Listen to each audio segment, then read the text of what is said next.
Hello everyone, welcome back. We are continuing the Hey Arnold vlogs. These episodes were Helga's makeover and the old building. Helga's makeover is an episode where Rhonda invites all the girls of her class to a sleepover. And at first, Helga doesn't really want to go since she insists that she finds all the things they're going to do over there, such as makeovers, to not be her thing. But after she gets mocked by the boys for not being invited, for not being feminine enough, she goes overboard with dressing herself up and goes over to the party anyway. But then in the end, she still realizes this isn't really her, and she wakes up. Yes. This episode is the first one where we really get to take a look at Phoebe, who is Helga's best friend. And she was possibly only friend. Possibly only friend as well. She was always another one of my favorites, but that's because I always go for the quiet, nerdy girls. No, she's definitely one of the better characters in the show. Before we actually dive into the episode, I can't remember if we talked about this. The opening to the opening to Hey Arnold. Yeah, we briefly talked about it. But go ahead and say what you wanted to. I just have written down that the opening is so annoying because of the fluctuating number of kids. Yeah. Like when the boys and the girls are marching up to each other, they're constantly switching between are there 4 of each or are there 6 of each? Like the kids keep disappearing and that always annoyed me. There's it's supposed to symbolize the. Oh, go on. I was gonna say there's an urban legend about disappearing kids. Yeah, I was about to say it symbolizes the street life that your friend could be at your side one moment, they could be gone the next. So, like, are the kids that disappear, are they like ghost kids that don't really exist in the show? They're Schrodinger's kids. Okay. They are both there and not there at the same time. Okay. Alright, so that was just my little rant about the opening. Okay, so in the beginning of the episode, Rhonda is handing out invitations to all the girls in the class, and it reminded me of back when I went to the school that was like out in the countryside. One of the rules, one of the really big rules, was if you're giving out invites to people in the class, you have to invite everyone. Yeah, we have the same thing here in Denmark. Like you can't just decide to not invite somebody. Yeah. Did you have that where you went? Yeah, Coco? Yeah, and I remember in my lower school, or my elementary school, we had something like that. Same went for food or candy. You know, you had to bring enough for everyone. And at LCDS, it wasn't like a rule, at least in lower school, but it was sort of, everyone would think you were an asshole if you didn't. Yeah. Yeah. Which is, I mean, as kids, yeah, I can understand why they would enforce that, since as a child, you still don't sort of have that understanding of it's not personal. Right. Like, as a kid, if you don't get invited, it's not, you don't have the thought that, oh, they're just inviting people that they're really close to. You'll think, oh, they dislike me. Yeah, they hate me. Yeah. At one point when Helga's talking to Phoebe about, oh, I'm sorry you didn't get invited to the party, she says it's no snot out of my nose. Have you ever heard that saying before? Nope. Neither have I. And it struck me because I know that one thing that they say a lot in the cartoon later is it's no skin off of my nose. Which is another saying I'd never heard except in this show. So these are 2 sayings that I heard only on this show and nowhere else. Yeah. It's no skin off of my nose and it's no snot out of my nose. But I like talking about their noses. Yeah, but this episode made me love Helga. Yeah. But like now that I watch it as an adult, I'm kind of like I'm a little torn because it kind of treats girly stuff as if it's dumb, Yeah. and that's not always true. I have just a quick song. I have heard "No Skin Off My Back" though. Yeah, no skin off my back is. So I think it's like one of those things where it's just sort of interchangeable. Yeah. But yeah, I felt this. I feel the same way as you. As I was watching the show, I did remember that this was sort of one of those episodes that was going to say, "Oh, you can just be yourself. There's nothing wrong with that." But as it was progressing, I kind of got the same sensation. But I'm really glad that it sort of seemed to. It didn't say this is stupid. It said this is stupid. Pause. We're 9 years old. Yeah. That was a really good point that she made there. It's like they're obsessing about stuff that, it's maybe that stuff that'll like either matter or, be more your thing like when you're older. It's like when, I don't know, like you could do the same with boys, like that they all of a sudden they think that doing really grown up stuff is like important and cool and that's what you should do, when really you should like focus more on having fun and just doing what you can with what you have now instead of trying to act grown up. Yeah. But that's the thing. That's always been a thing that kids want to be grown up, and grown-ups want to be kids. Yeah. Even though I do have that reluctance, I think that during the 90s and early 2000s, that this whole idea that girls have to do this was a lot more prevalent. So I think it was appropriate to be a little more critical on it than it is now, since we're finally sort of like getting away from that. Yeah. I know when I was in school, like every school that I went to, I wasn't picked on at every school. There were schools where I was definitely picked on because I wasn't as girly as the other girls. But there was like one school where I lived on a horse farm, so they still treated me like I was like one of the girls. Because like, oh, horses! Exactly. We have access to horses now! Yeah, I think that a lot of them were just being my friend because they wanted to come over to the horse farm. Oh. But I got teased a lot at the city school because I liked video games and. How dare you? I know. Like there were these really like girly girls who. Like I liked to call them the blonde squad, who like I was the one with the dirty blonde hair who like it didn't like all the same like stuff that, and I would call it dumb.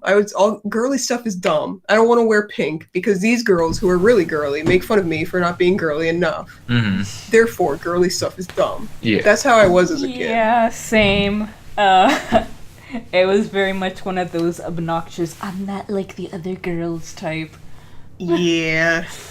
It's funny, we talked about this in my Secret of Mana and playthrough, and Saku made a good point that while it sucks to look back on that, it's also kind of nice because you can see how much you've grown. Yeah. Yeah. That's true.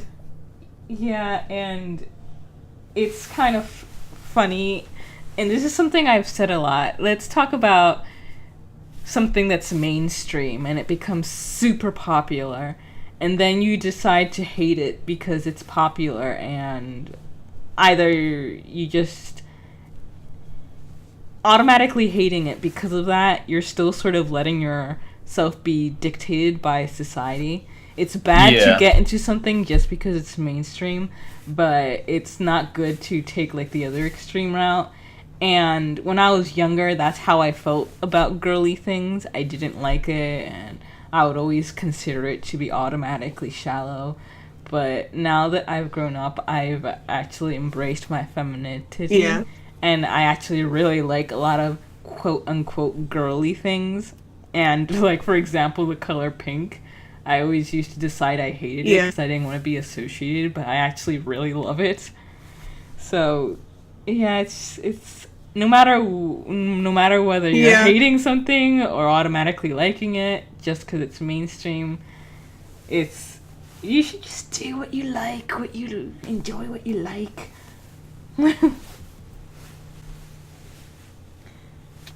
Don't let people tell you what to like. You should figure that out for yourself. Like, Coco, I'm sure you remember this really, like, shitty phase that I had as a teenager where I hated things just because they were mainstream.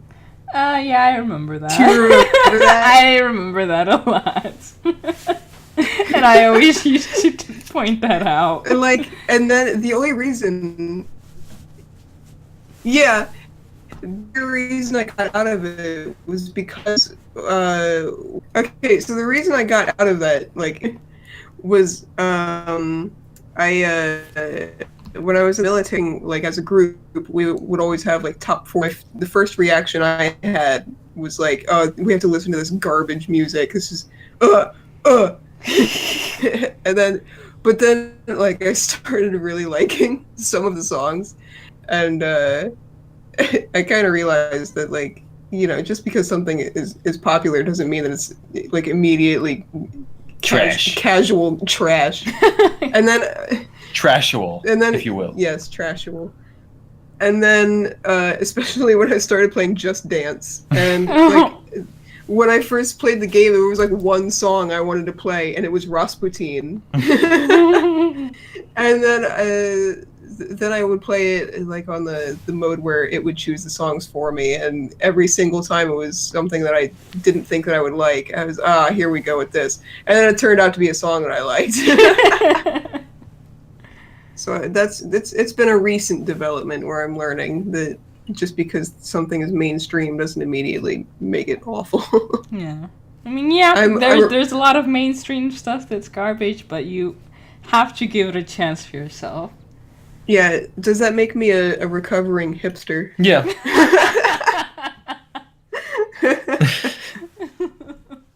I'm a recovering hipster. I'm going to put that on my resume. Do it. A bullet point on my resume. I'm so proud of you. You've come a long way. One problem I always had as a kid was this particular episode, like Helga, especially this episode, Helga isn't seen as girly, but she's always wearing pink and a dress and a bow in her hair. Yeah. That always bothered me as a kid. If she's not girly, why is she wearing pink and a dress and a bow? I think, I don't know, they're talking more about her demeanor and like the way she acts more than how she dresses, I think. Yeah, but then she bumps into that guy and he says, "Excuse me, young man." And then I have but she wears pink underlined and also like with a bunch of question marks under it. Well, maybe he's just that kind of, I don't know, like progressive person. He doesn't judge her based on, like, he doesn't assume the gender based on what she's wearing or the colors that she decides to wear. So he looks at the face of what he assumes to be a boy. And it's like, oh, I'm sorry, young man. No, I'm not judging. Just go about your day. All right, you got me there. I just had a kind of sad thought, but what? Since you were talking about like why would she choose to wear that if she's not into stuff that's girly, but I can also maybe she's being forced. Yeah, I can also sort of see the case where like how neglectful her parents are, that they never really bothered to buy her anything else that was more suitable to her taste. They're just she's just a young girl, let's just give her a pink dress. Yeah, or it's like hand-me-downs from Olga. Yeah. Yeah, that's probably more the case. And since Helga, well, even if she asked for something else, we probably wouldn't really listen to her. Yeah. You can call her Olga. Whatever, Olga. So we get to see Gerald's mom. She's the one working at the checkout. Mm-hmm. Oh, yeah. Is that her? Yep, that's her. Oh. You don't know, because I don't think we've learned Gerald's last name yet. But that is his mom. Well, that's cool. And right now, his last name escapes me. Oh shit! Yeah, like I remember I heard it and I was like, oh, that's Gerald's mom. Yeah.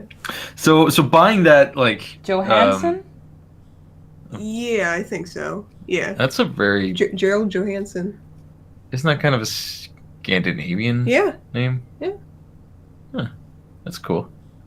But what I was gonna say is that like the way they show her buying that preteen Miss magazine, they kind of show it like how it's usually portrayed with young men going in and they're either gonna go out on the town hoping to score or like, oh, I'm doing it tonight. She finally agreed to it and going to buy a pack of condoms, and then like, oh, everything goes wrong. Like, oh, they're having trouble. They're like, how much are these condoms?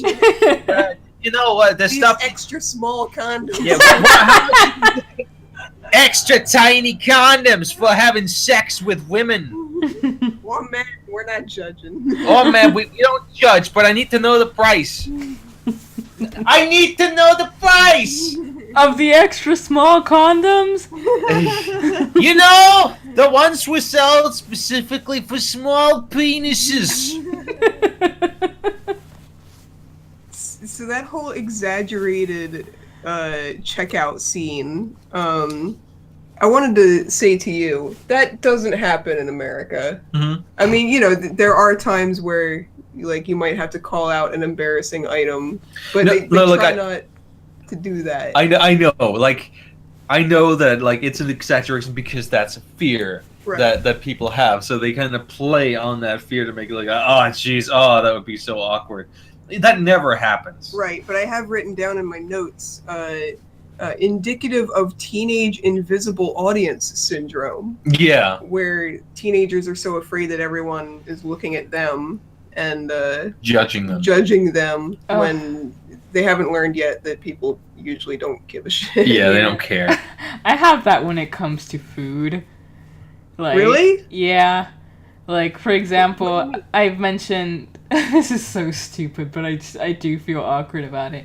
That one place nearby, I don't like going to any particular restaurant with enough frequency that the people there will recognize me. But that's like the best thing, to be able to walk into a restaurant and I'll be like, I'll have the usual.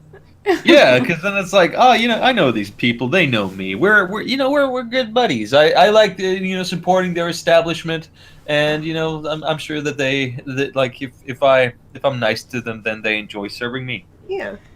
Yeah. I mean, unless your usual is like 5 super greasy double Big Macs. Yeah, like if yeah, exactly. Like if the usual is super excessive and like you're not really eating that well, then it's like, okay, they might start judging you like, oh, here comes this fatty again.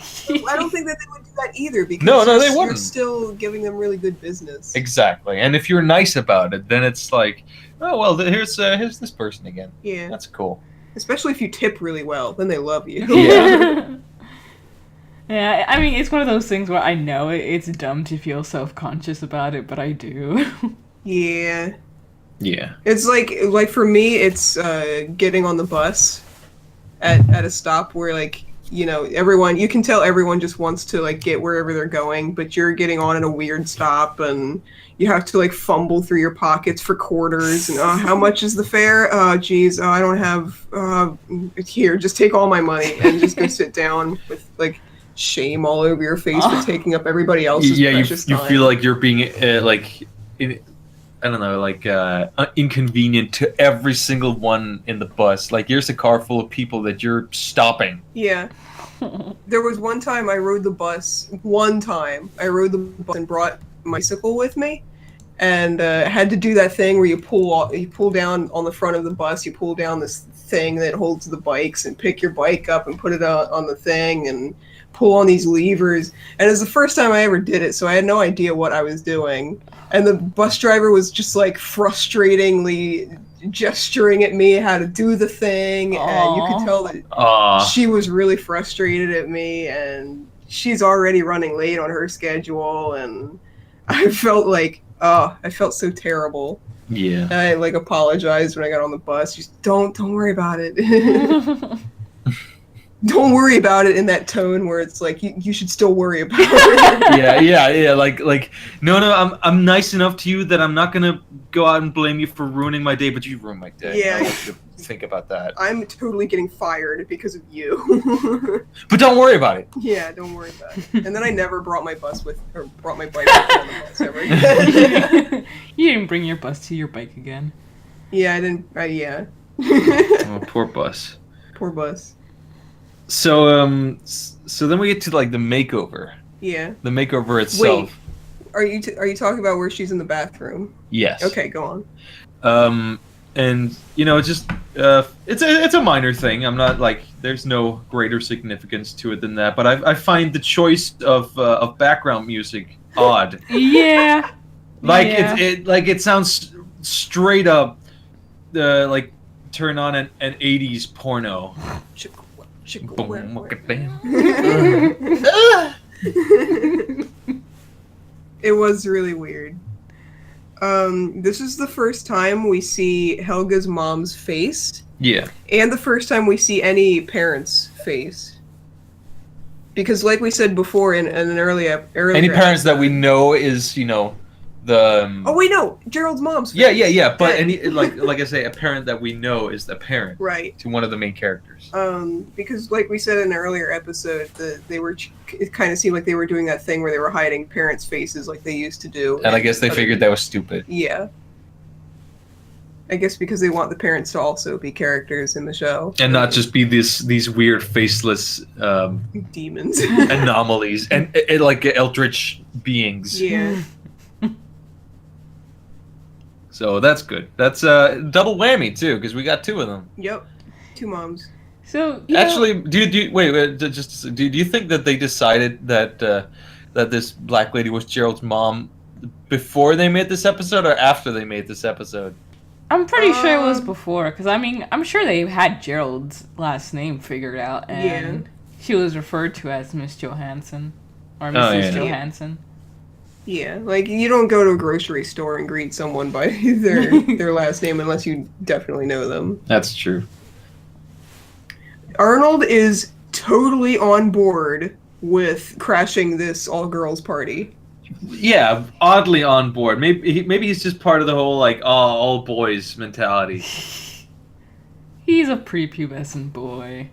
Yeah, there's kind of a mystery to it. Them, getting on their like sneaking suits and putting war paint on because like, oh shit, this is dangerous. We gotta be ready for it. Because like as a young boy, there's nothing more scary than, oh shit, here's all the girls. I wonder what they're talking about, what they're doing. Oh god, this is like a whole nother world. Like, that's a young boy's perception of it. Like if they haven't really grown up with like a lot of interaction with girls outside of school. Yeah. Then you have this whole like mystery in regards to like quote unquote the fairer sex. What is it that girls do after school? Spoilers, it's pretty much the same thing as you. Yeah. Yep. Did you ever do anything like this, Mass? Guillotine? I don't Do think you mean makeovers or do you mean like in trying to crash all girls parties? I don't think I ever did it. I don't think I ever did any of those like a crash all girls parties because I don't think they ever really had all girl parties that you're aware of. That I'm aware of. Like I'm sure they had like parties where they invited a bunch of friends over, but it isn't anything you'd like hear about while you were in school because they never handed out invitations like to those kinds of parties in school. They were secretly having them every weekend. They were secretly having them. and like that isn't really anything we really heard about. So, but like of course like as a young boy we did have we did talk about like, oh, I wonder what they're doing, or oh god, what's it's like a mystery. It's weird. Oh, I wonder what this girl's saying and what this girl's thinking. Oh god, like that was a lot of stuff like that runs through the mind of young boys. It's like part of the mystery of growing up. Yeah. If you don't go out of your way to actually like be actively social with the girls. So one thing about this episode that confused me a bit, I was never sure if we were supposed to interpret Helga as looking good. Yeah. Because, Yeah, I mean, personally speaking, I thought she looked a bit ridiculous, and giving Yeah. her mom's reaction, that seemed like it was supposed to be on purpose, but then all the other Yeah. girls react to her positively. Yeah, I have written down, like, Nadine says, Helga, you look great. And then I have written next to that, she looks like a cougar. Yeah, like that, yeah, pretty much. Like, it's really over the top, but maybe because they are all 9-year-olds, like that, Yeah. putting that much, effort into like makeup and the way that like you're dressing up, because they're trying to act older. If she looks older, that's, oh, you look great. That's so cool. Wow. Mhm. Oh, okay. Yeah, that makes sense. Yeah. Especially, I think that maybe I kind of interpreted her mom fainting as like, this isn't my daughter. Yeah. Oh, this is a totally like I didn't expect to find a stranger in the bathroom. Yeah. Because she's so like tomboyish, and now all of a sudden seeing her with a bunch of makeup on is like, whoa. Who did? Not in a wow attractive or wow scary kind of way. Just wow, this is completely different. Yeah. Wow. Change. Yeah.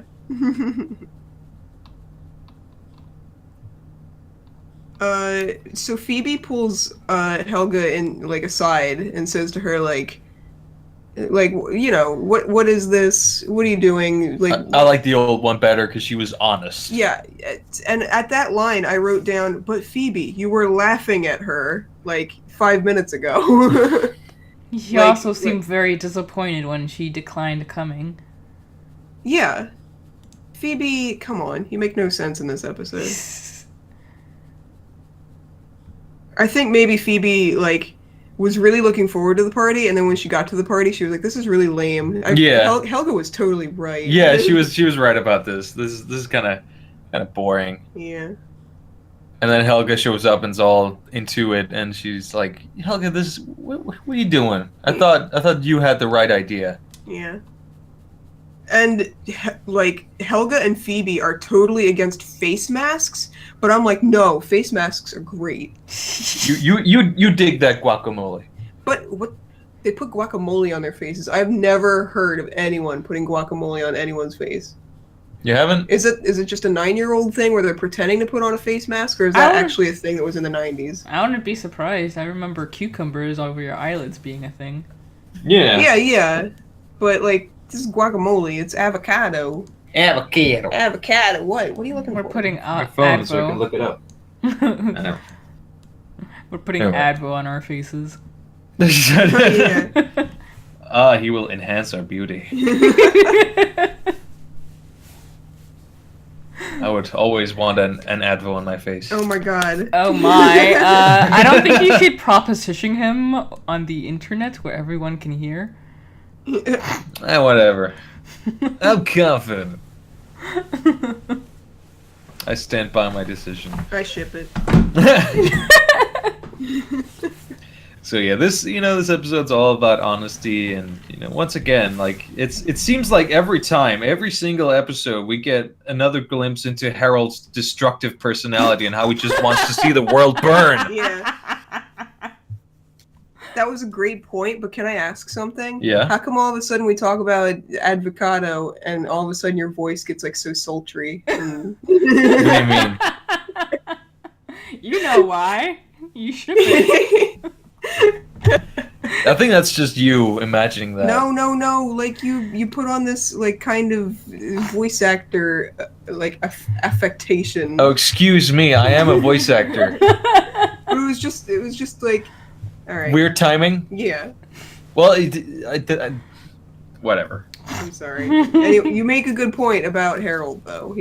Every episode is just he's just out of control. He is the Joker Yeah, of Hey Arnold. yeah. Except he's not that smart. Yeah, he's not that smart, but he does find new and creative ways to create chaos, Yeah, and usually pays the price for it. yeah. I like the karmic distribution in the show. Yeah. How he gets he's making fun of like Helga for either not being girly or being too girly, and then gets captured. Yes, gets tortured. Yeah, 9-year-old torture. Yeah.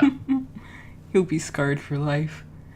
Or he'll be really into it secretly. Oh dear. It'll be something that he explores later in life. We'll Later- find his secret altar of dresses and makeup.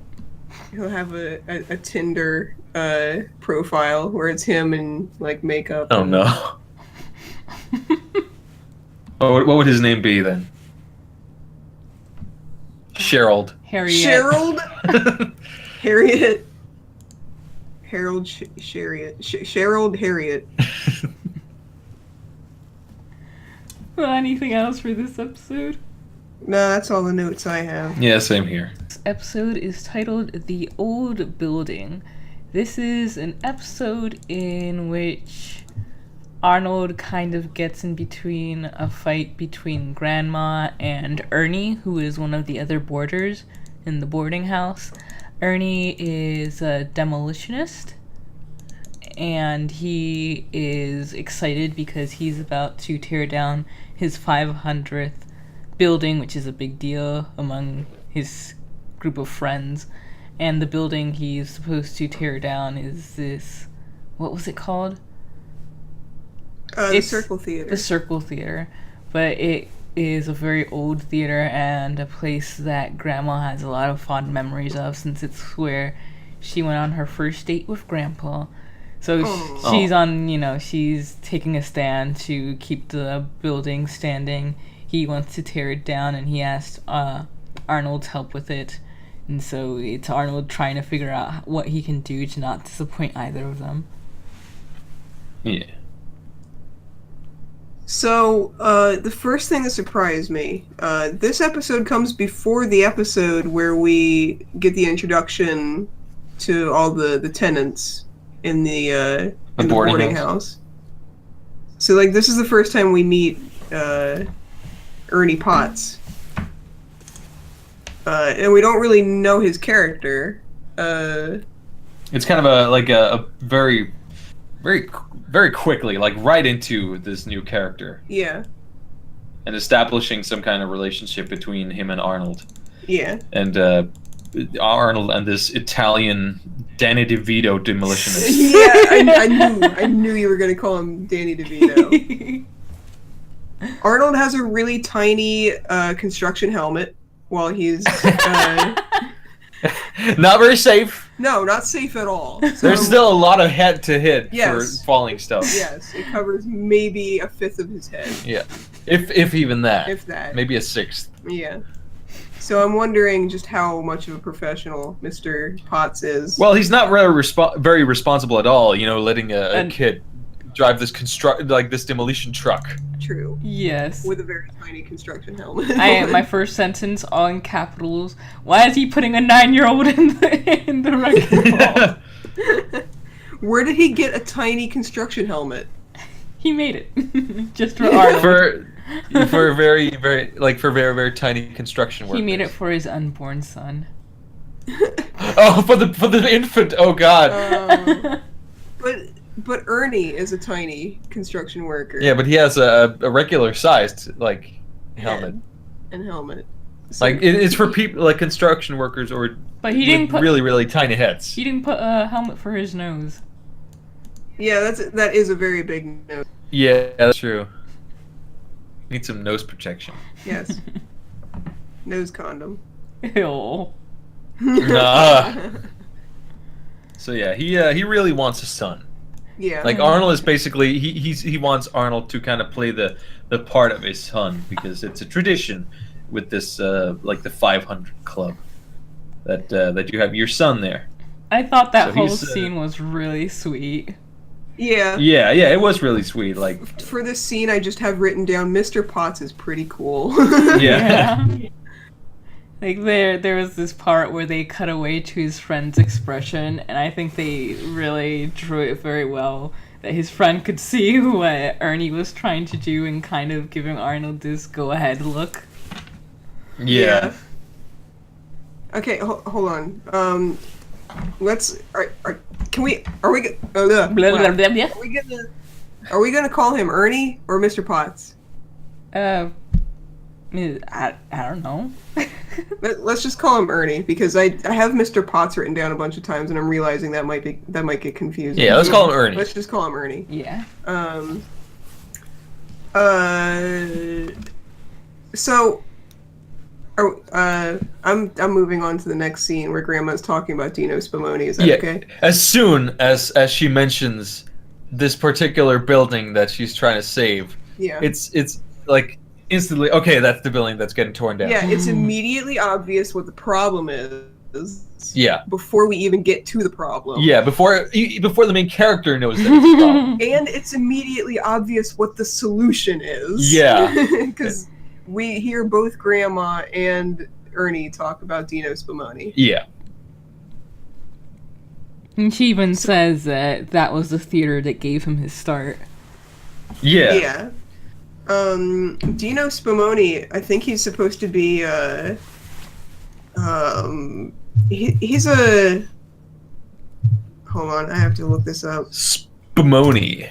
He's supposed to be like Frank Sinatra or something? Yeah, I think he's supposed to be like Frank Sinatra. That's because I was originally going to say when he played the song on the radio, wait, is that Frank Sinatra? Yeah.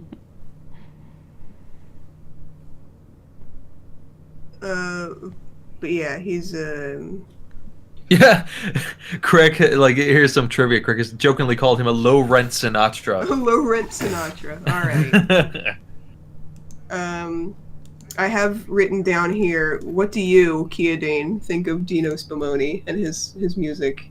But now you just said it just sounds like Frank Sinatra. Yeah, kind of like a Frank Sinatra. Yeah. Like I like that kind of music, the big band. Yeah. Swing music. Yeah. It's I like it. So, like, how hot were Arnold's grandparents when they were young? Not that hot. They were kind of weird looking. Well, then of course they have weird looking faces. Yeah. Like, cause they're cartoon characters, but they're both made out to look like these were two attractive people in their youth. Yeah, two swinging young people. Yeah, who were they were at the top of their game, like, and in their prime looks wise. Yeah. Like Grandpa looked really suave with his suit and his mustache and his hair. Yeah. And his weird chin. Yeah. Butt chin. Yeah. Oh, this is probably the most lucid we ever see Grandma being. Yeah. I don't think that she ever, like... She was never crazy in this episode. Yeah, she's not crazy at all. She's just, like, she's trying to save this building that means a lot to her. Yeah. Like, the craziest thing she does is she chains herself to the theater so that it doesn't get... And that's not that crazy. No. Like... That's just determined. Yeah. Maybe she gets less crazy when it's about stuff that she, like, really, really cares about. Yeah. Like, that's really personal to her. Like turtles. Oh, no. Like, you're right.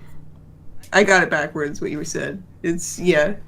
The more personal it is, the more important it is. The more lucid she is, the less crazy she acts. Okay. So, like, with the turtle thing, she was like, she can be zany because it's not directly related to her. It's not really personal. Right. So, turtus. What did we call it? Turtus. The turtus. Turtus. Yeah, turtus. All right. Watch the previous episode to get that joke. So, this is a good show because it teaches kids to solve issues by finding common ground between two people. Though, it will always not be so conveniently easy to get a very famous person in the mayor on your side. Yeah. Yeah. Yeah, like, what kind of favors did Arnold have to pull? Yeah, like, he must have some, like... connections. Some kind of political clout. Yeah, something. really, like, or he blackmailed them. What did they say about the mayor? Like, didn't we... Oh, God. Yeah, didn't we, like, replace her? Not replace her, but... Something along those lines. Yeah. So he saved her position somehow. Revoke her? Didn't we revoke her? I'm pretty sure is what he said. Like, Yeah, something. basically, Impeach. yeah, impeach. Yeah. So, like, I want to know what's going on there. Yeah. She seems a little derpy.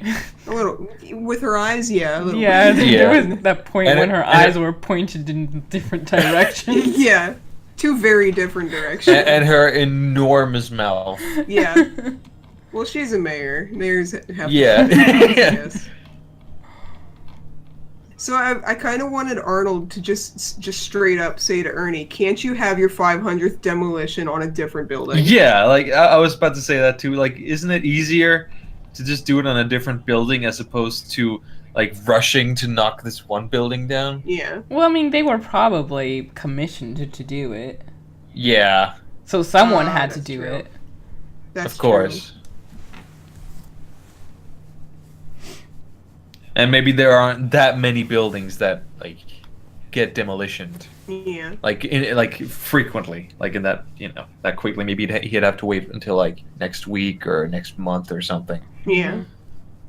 What did you think of the word posteriority, as said by Dino Spumoni? When did he say that? He was talking about saving the theater for posteriority. Like I know that like that's supposed to be like a joke. It's posterity, Yeah. but he adds in posteri, like a posterior. No. It's not that. It's that Dino isn't very smart, and he just. It's like how some people say, "Irregardless." Yeah, regardless. He just like tacks stuff onto it to make it sound smart. To make it into a longer word, and therefore must be a smarter word. Yeah. So he just put posteriority. Yeah, maybe he was combining posterior and posterity. Yeah. Because that's what he's got on his mind, posteriors. Yeah. I kind of got the vibes from the what was his name? Dino Spumoni. Dino Spumoni, that he was like he's in with the mafia or something. Oh, you mean like Sinatra? Yeah, exactly.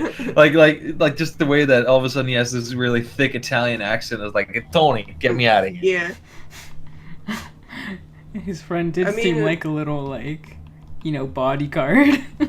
Yeah. Yeah. I mean, I've heard people from like the older generation talking about how Sinatra was with the mafia, and I don't know how valid any of that is because I honestly don't know anything about Frank Sinatra or the mafia for that matter. So, it could just be a parody on that too. Yeah. It most likely is. Yeah. Okay, so I have written down in my notes that I just realized that Grandma's voice actress voices a chicken in Rover Dangerfield. And now hold on a minute. Then after that realization, I looked up Grandma's voice actress. She has been in pretty much everything. Lots of The Simpsons and Futurama. Lots of things. I don't know why I specifically remembered this chicken from Rover Dangerfield. Because that movie caused you such great pain that it's unforgettable. You know what? No, I'm gonna be honest. As a kid, I loved that movie. As an adult, I still kind of love that movie. I mean, it gets his character right. Yeah. So, do you think that, like, as Arnold is walking through the old Circle Theater, do you think that the sheet of music he finds is like a priceless artifact? Yeah. Or is just some kind of like trash, because like it's just laying there and it's like, is that the original? I'm gonna sell this on eBay. This belongs in a museum.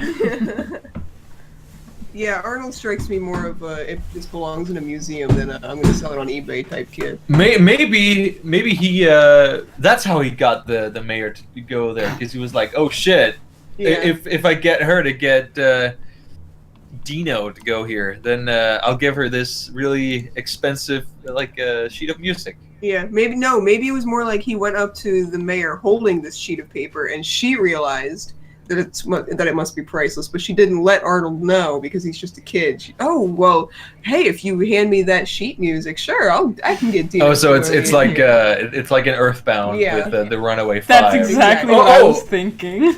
Yeah. A diamond. Yeah. Okay, that'll do. I guess I'll let them go. I'll take this worthless diamond off. That diamond is worth maybe $50. Yeah. All right. So, any closing thoughts? I think those were our closing thoughts. Yep, indeed. Yeah. I kind of feel like Arnold, he did solve the problem, but it was still in Grandma's favor. Yeah. Like Ernie was not sure. He may have realized. Well, as Dino guy, he's pretty cool. He's what got me, started on this whole thing. But he's still gonna have to wait on his 500 club. I was thinking originally that he's gonna find some solution where we get to save the theater, and then maybe they find some other building that he can tear down so he can join the 500 club, or they decide to let him in anyway just because on principle. But no, not really. No. But he still argues with Grandma that Arnold came through for him and therefore he won, and it's like, no, come on, you guys, especially Ernie. Stop. Stop it. Bop it. Cop but it. Don't. Yeah. But don't fop it. Yeah. And end this particular recording session with the picture of Grandma we have in the Discord. Okay. Well then, guys, thank you once more for joining us, and see you next time. See ya! See ya. Your job will be to exterminate any monsters we encounter along the way. Because clearly they're all the same, so they've gotta go.